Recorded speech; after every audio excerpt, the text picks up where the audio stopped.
There is a great challenge in using those, let's say, international words that have become a part of our everyday language.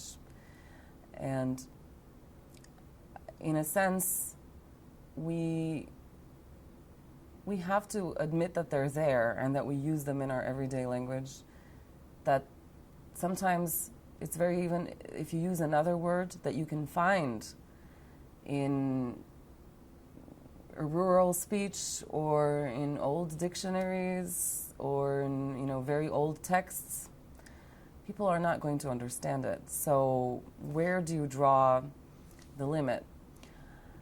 At the same time, English is becoming so prevalent that not only are we adapting these words like empatia for empathy or intimnost for intimacy, where we may have had our own words to use, let's say more Slavic words or Macedonian words.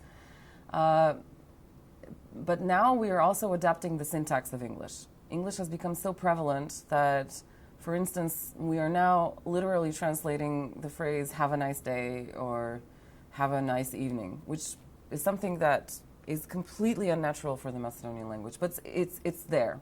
For a while, I was fighting it, and then I thought, okay, maybe I should just stop fighting it, just like all these other internationalisms came in.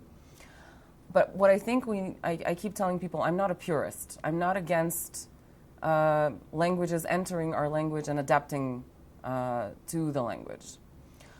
I am against laziness and us not actually exploring the other variations that we have in our language and using synonyms. Rather, I'm against us resorting to the simplest things, which is all these English words that we hear every day from the reports that we read or the newspaper articles that we